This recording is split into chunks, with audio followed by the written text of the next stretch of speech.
Welcome back to Christ-Centered Christian Animation. We're excited to introduce our new series, The Wrong Direction. This new series will highlight that while God has an incredible plan for each of us, a single poor decision can sidetrack those plans and cost us valuable years. Through this engaging series, you will experience the challenges faced by Danielle, our main character, who has been attuned to God's voice since she was a child. Despite her strong faith, she finds herself misled by the enemy, highlighting the critical importance of staying vigilant on our spiritual journey. With that in mind, now let's get to the story.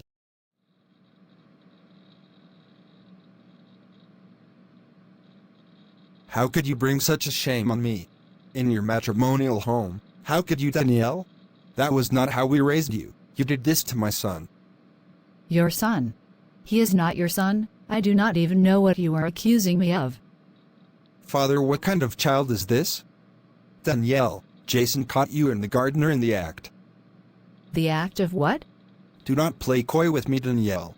I am so disgusted that I will not put it into words. I have never seen a man more broken and shocked. I had to hold him and pray for him as he cried uncontrollably. You never seen me doing anything like that to your mother. We are believers who practice what we preached. What demon entered your heart and made you do such wickedness? Do you know what it does to a man to caught his wife in that position? He told me that he cannot see you the same again. And I do not blame him, Danielle. I do not blame him. The photo of you hugging that fool passionately disgusted me, Danielle. This was why I wanted a son, not a daughter. I know that no son would bring reproach against the name of the Lord, or disgrace us as a family. When your mother come back from her retreat, and hear this will probably kill her. This was not how we raised you, Danielle. So you took Jason's words, you believe what he told you, and now you have turned against me. Some father you are. Shut up your mouth. You are a disgrace, and a disappointment. You better thank God that Jason decides to put you away privately, than let anyone knows about what you did. He decides to remain in the home, so that no one outside will know of your betrayal and threatery. What betrayal? Don't you know me, Daddy? Why would you think that I would kept myself, only to do what Jason accused me of, and you believed? Give me a break, Danielle. How do I know that you kept yourself? After all that boasting on your wedding day, you seem to have the need to tell the world that you were a virgin. Why, Danielle? Tell me why. If you were really what you say you were, you did not need to shout it out for all to know.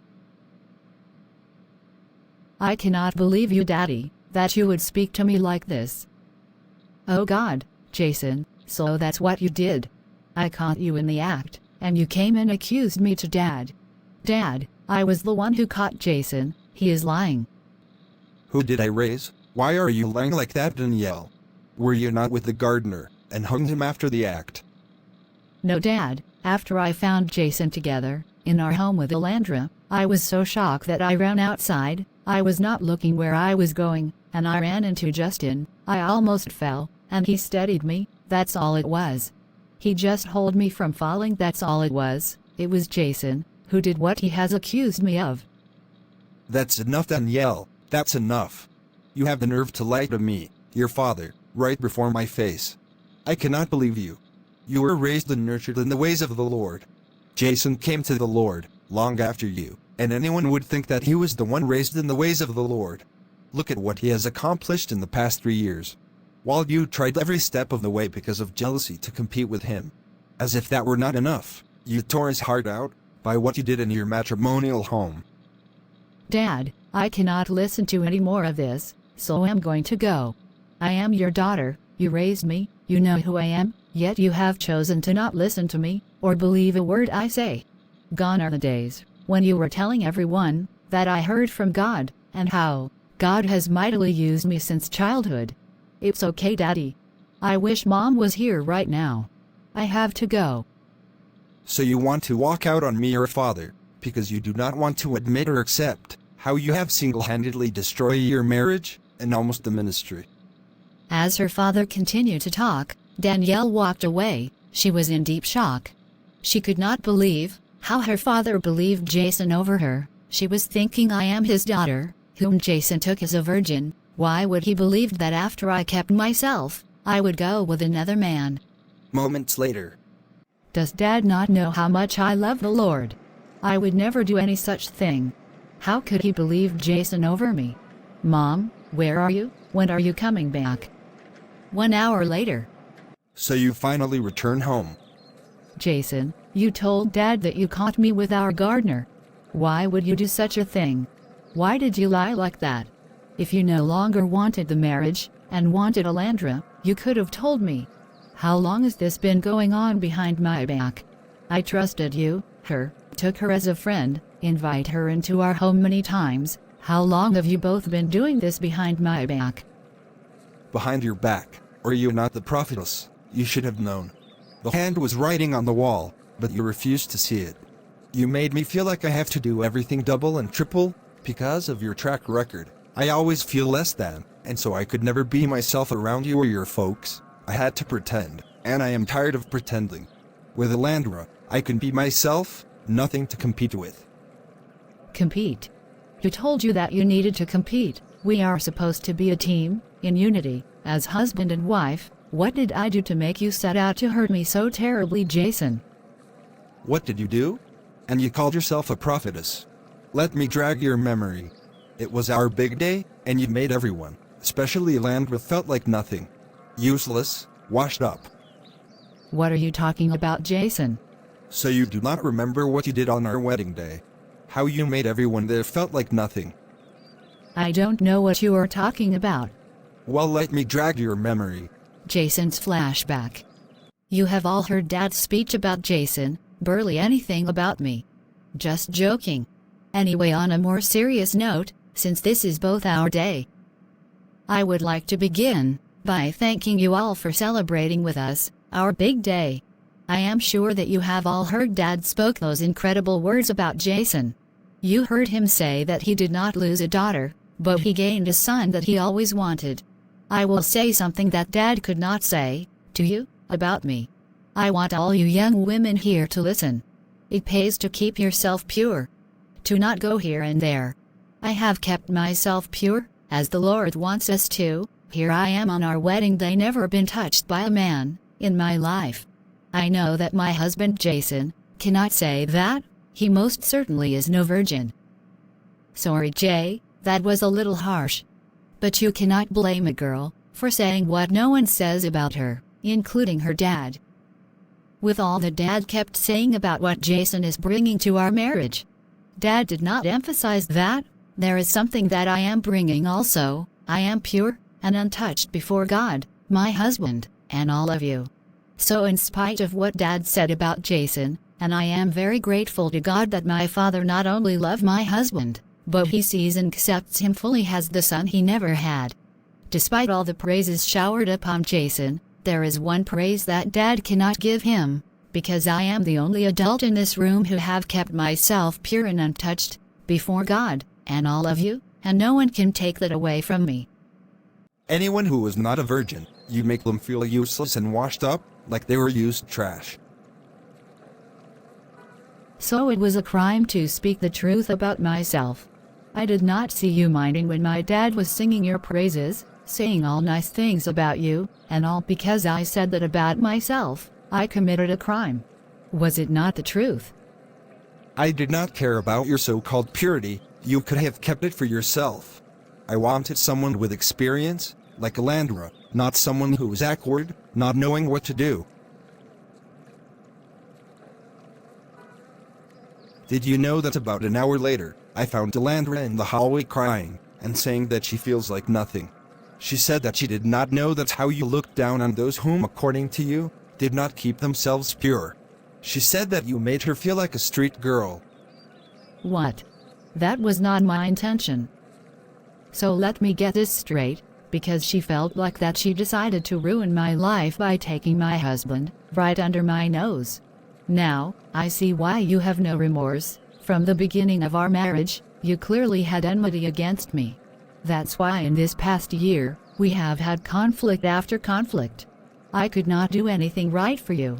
I humbled myself, and tried to adjust, believing that it was because this was all new for you, not knowing that you were bitter against me. How long have this been going on between you and Alandra, Jason? How long? You expect an answer from me. Are you not the one hearing from God? Then let him tell you when it started, how many times it happened. I will give you one freebie though. I am madly in love with Elandra. She is the best thing that happened to me. Really? The best thing that happened to you? That was the very words you say to me, in front of my parents, when you asked for my hand in marriage. You know, God is not sleeping, Jason. He will deal with you and her, and the lies you told to turn my father against me will catch up to you as well. After saying that, Danielle turned and walked away, as tears streamed down her face. She was feeling as if she was in a nightmare. 2 months later. How could you let this happen to me? The shame is too much. I cannot bear it anymore. How am I supposed to share my home with that woman and my husband, suffering, pretending? This past 2 months have been a nightmare, and I really cannot take it anymore. I served you since I was 7 years. I kept myself pure before you, walking in holiness. I could have gotten involved many times, but I lived pure before you. He was not even a virgin, I was the virgin, and you allowed this to happen. Someone we counseled together, gave a job as the church secretary, someone I took as a friend. Why would you allow this? You always speak to me clearly. Why did you not warn me? Why did you not show me who he was? That he does not know you.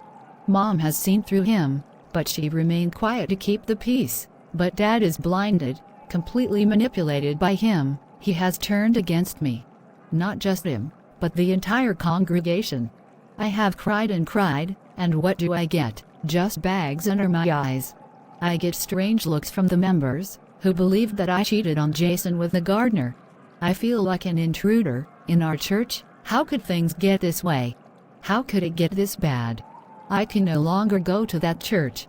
I will call Mom and say bye, but I must leave this place. Where will I go? This is all I know, since childhood. What am I going to do? I have only Steph in my corner, and right after the retreat, Mom had to go and see to her mother. Except for Steph, I am alone in this. I do not even have you, Lord. You no longer speaks to me, as you did in the past. You have turned against me. The last few prophecies was inaccurate. I have become a giant failure. After all my dedication and devotion to you, look at where it landed me. You know what? I do not care anymore. The insult and disrespect is too much. All these years, it's like I served you in vain. No protection, no warning, none whatsoever. I have become a laughingstock.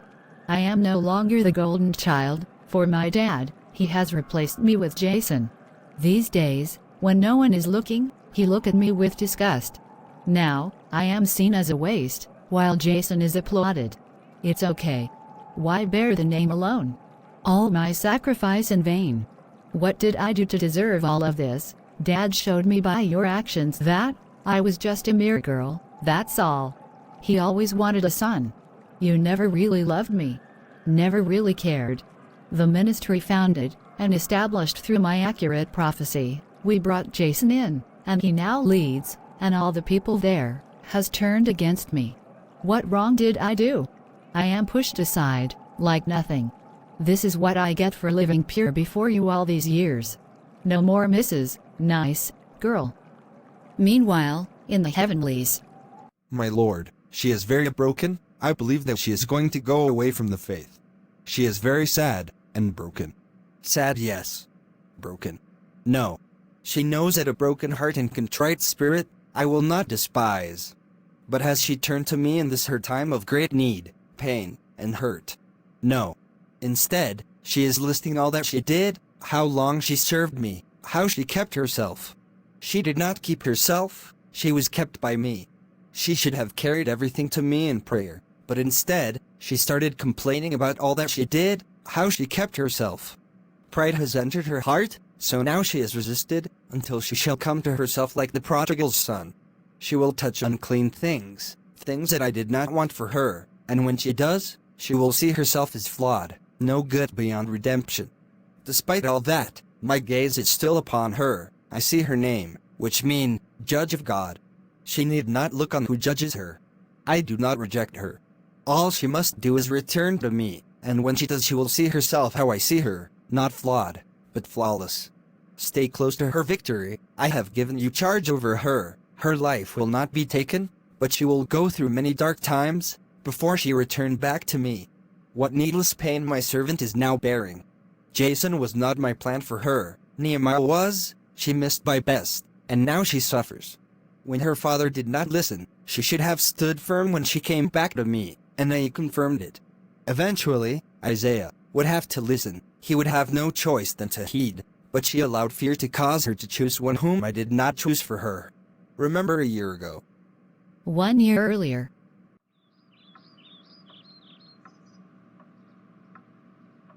I am so excited, so happy for you, Danielle, my best friend, the last virgin minister in the world, who kept herself pure before God is getting married.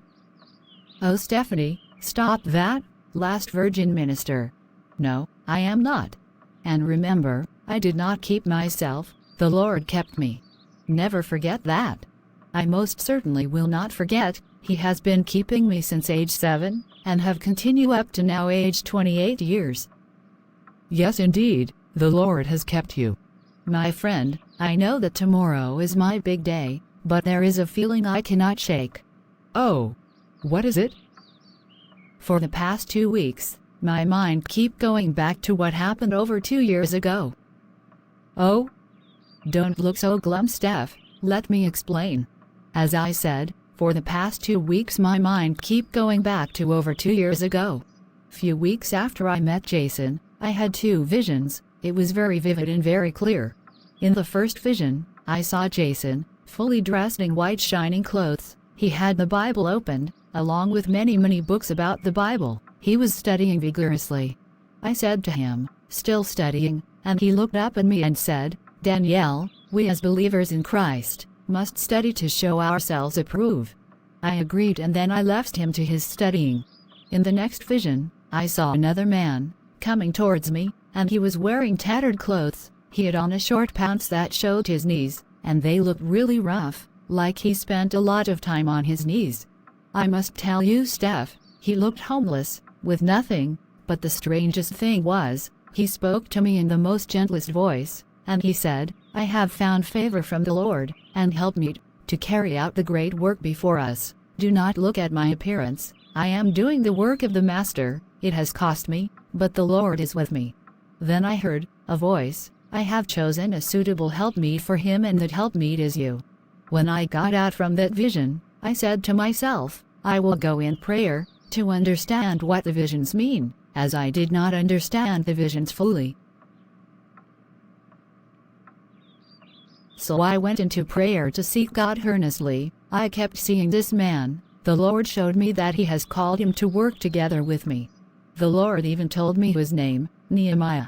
But from the time my dad brought Jason home, and I met him, he had already accepted him as a son. I wanted to tell them what the Lord showed me about Nehemiah, but I had not met Nehemiah as yet. They had already received and accepted Jason. My dad made him a supervisor in his business. I walked into our living room that day, saw him sitting and thanking my father profusely, saying that he will never let him down, and how much he appreciates being given the job, and all my dad has done for him. My dad even brought up how Jason is studying and learning, and how he is so proud that he is in our family. Your dad said that, even before marriage? Interesting. Anyway, why are you bringing all this up again? Is tomorrow not your big day? Wait, I'm not finished, Stephanie. Yes, we are to be married tomorrow, but I do not know why I have an uneasy feeling. This I said to you earlier. My dear, it's called wedding jitters. It's nothing. Jason is a strong man of God. For the past 2 years, he stood by your dad faithfully, both physically and spiritually, and have worked tirelessly, been to theology schools, and have done so much, serving in unity with your dad, wherever he invites him to go. Danielle, you are truly blessed. Jason loves God, loves you, love your parents. Yours is a match made in heaven. I just cannot shake this uneasy feeling, Steph. I love Jason, but from the time I told my parents about the visions, they had picked Jason, based on his appearance. They even asked me when I told them that Nehemiah was whom the Lord said I was to be a helpmeet to. They asked where is he, and if he was of God. God would have brought him forth. Few short weeks into my dad bringing Jason home, he had us already married, even before Jason asked me. Because of what my parents said about Nehemiah, his appearance in the vision, and that he has not met him, I kept a secret to myself, that I did not tell them or you. A secret? What was it? I did meet Nehemiah, Stephanie. I did not tell anyone, because by then, everyone was already singing Jason's praises, and had us married. Danielle, why did you not tell me? Where did you meet him? I met him while evangelizing, about 3 months after Dad brought Jason home. Stephanie, he told me that he never went to that part of town to evangelize, that it was outside of his routine. However, that day, he was prompted by the Spirit to go. The shocking thing was, the very words from the vision, he said it the exact words to me. Was he wearing the same tattered clothes? No. But while speaking, he told me something. He said that the place where he normally goes to evangelize, there are many homeless people there. He said that his heart goes out to them. He said that the first time he went, he was nicely dressed. He was trying to tell them how much God loves them and wants to save them, and give them a home with him.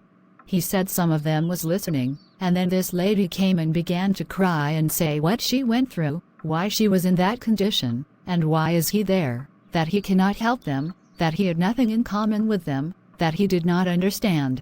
He said for 3 days, he cried out to the Lord, and he kept going back. He said, the woman softened, told how after her husband left her and her daughter, how they became homeless, and how she was bitter, because she was serving God, and she did not understand how he made that happen to her.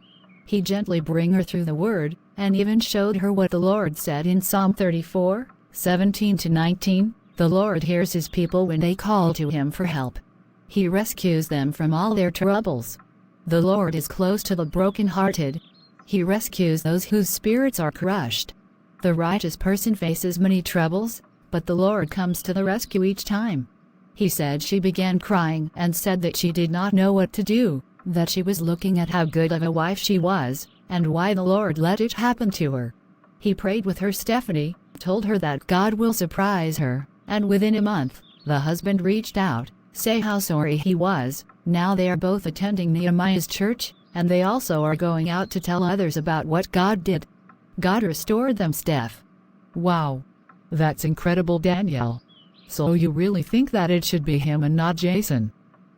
I think so, but sometimes, I'm not sure, because of how my dad is with Jason. Then I am torn, wondering if I am like this because I feel shortchanged.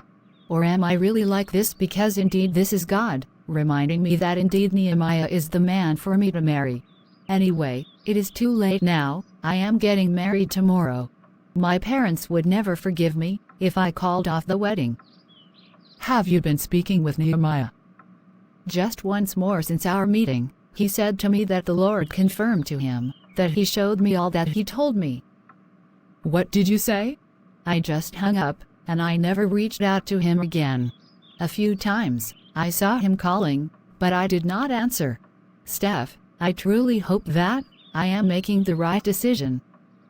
You should have done something about this, Danielle, for almost 2 years, and not be pondering these things the day before your wedding. I know what you say to me about Nehemiah, but it also could be wedding jitters. Not to worry, that's where yours truly, your maid of honor, comes in. You know, for the past couple of years Jason have improved himself so much. My dad cannot stop from singing his praises. Don't get me wrong, I must admit that he has grown in leaps and bounds. However, many times I now feel like I'm living in Jason's shadow, Steph. Danielle, I do not want to speak out of turn, but you know without you, there would be no ministry. You have been prophesying since you were a little girl, when your parents found out that God has gifted you. The ministry grew leaps and bounds, and now there are other branches in this country and internationally. You have done well, Danielle, while keeping yourself pure and holy before God. You love the Lord, love your parents, and I can attest, because I have seen it as your best friend, your childhood friend, how much you love God's people, and have labored in prayer for those who are not saved. You are all sold out to God, Danielle. Do not let what your father do bother you, The Lord knows how much you have labored. I said it, I may be speaking out of turn, but without you, I do not think that the ministry would exist. Yes, they were Christians, and taught you in the way of the Lord, but it was after your gifting was discovered that the church grew from 5 people to now thousands upon thousand, in the different locations. People were coming to see the little prophetess Danielle, so even if your father keep piling on praises to Jason, do not let it bother you. God has established you, Danielle, and no one, not Jason or your parents, can take that away from you. You know, that's exactly what Mom said yesterday. Really? Danielle's flashback. Danielle, I could see that you were really down earlier. Are you okay? You know, ever since Jason came into the family, I see how Dad treats him, and even at church, it is like he is going the extra mile for everyone to acknowledge Jason, and I feel pushed aside. You know, your father always wanted a son, and now, he feels he found that in Jason. I think it is a good thing though, you both will be married in 2 days. Do not let it bother you, my dear. Never forget that it is God who has used you mightily, and helped through you to establish us as recognized ministers all over the world. No one can take that from you, Danielle, so please do not let it bother you. Your father could admit that without God using you, we would not be where we are today. It was when people heard of a small girl be mightily used by God, and they come and experienced it for themselves, that the word spread, and the ministry grew. God knows this, I know this, and your father knows this. Do not let how and what he is saying about Jason bother you, Danielle, honey. Mom, you remember a few years back when I told you and Dad about the 2 vision I had? In the vision, God never say that Jason was my husband. Yes, in the vision, he was wearing white shining clothes, and was studying the word of God, but Nehemiah was in tattered clothes, with rough knees, looking homeless, yet he was the one that was addressed as my husband. I know my wedding is in 2 days, but I have an uneasy feeling, Mom. The thing is that, I am not sure if the reason is because I'm jealous of how Dad is with Jason, or is it that this is a warning from God to me?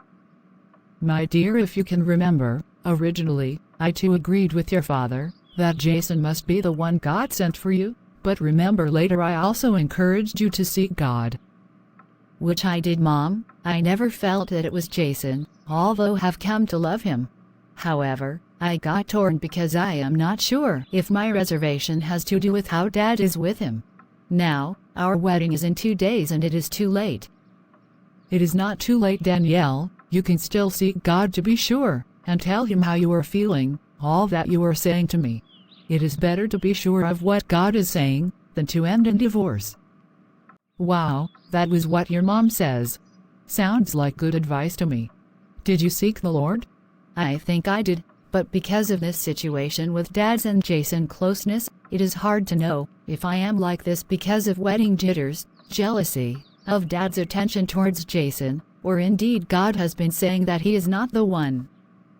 Personally, I am very excited about your wedding tomorrow, but I do agree with your mother that it is better to be sure than end in divorce. Tell you what, I will also pray with you too, Danielle. You have one more night before the wedding. Just pour everything out before God, holding nothing back, and see if you have peace with the decision you made to marry Jason, regardless of what your parents says, especially your dad. It is better to be sure than end in divorce. Later that night, as the Lord spoke to Danielle, she knew that she could not marry Jason. However, upon telling her father the next morning, her father was very, very angry. Have you lost your mind, Danielle? Today is your wedding day, for Christ's sake, and you want to bring disgrace to our family, to a ministry that is built on hearing from God, that suddenly you believe that God is saying no, that you should not marry Jason. Why did you not say this before? Personally, I think that you have allowed yourself to be overcome by the spirit of jealousy, in that Jason as the underdog is now accepted by not only me, but also the people, and you made up this answer from God. No, Dad, it was never Jason. It was after the vision, and then you met him, and singing his praises. That was when I went along with it, but I always felt that I was to marry Nehemiah, even though I only spoke to him twice. What? You spoke to him? I never even knew that you met with this fictitious man. What if someone saw you? They would think that you are two-timing Jason, Do you know what disgrace this would bring to the family? Did you know that your daughter was seeing another man behind Jason's back? No. But that's not what she said.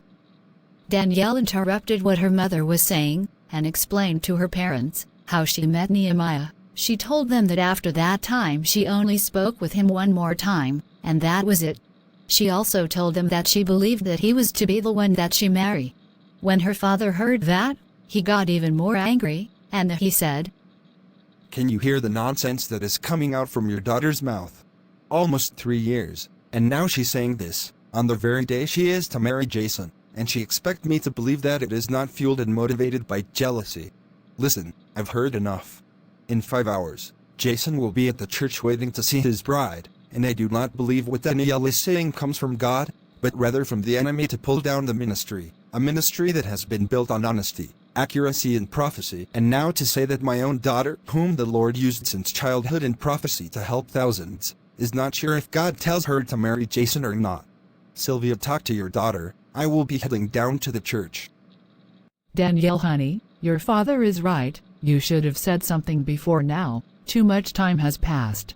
Today is the day of your wedding. It would look really bad if you called it off. So, I should disobey God, Mom? That's what you have been doing since the visions.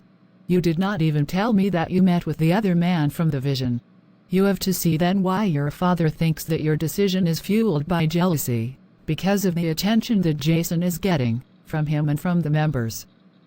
That's not true, Mom. He was the reason. I did not say anything, because within weeks of meeting Jason, he started treating him like the son he never had, and always wanted. I just never find the right moment to say it, then. And you think the right moment is now, the day of your wedding? Yes, Mom. I took both yours and Steph's advice and sought the Lord sincerely, and I know that it is not Jason. Mom, even you said it, that it is better to be sure than end in divorce. Danielle, honey, we will have to pray that does not happen, because if you go through and call off the wedding in this late hour, it will destroy the ministry. It will even cause the people to be sympathetic towards Jason, and they may all go with him. My dear, it is really going to look bad, especially if your explanation will be that Jason was not who God says.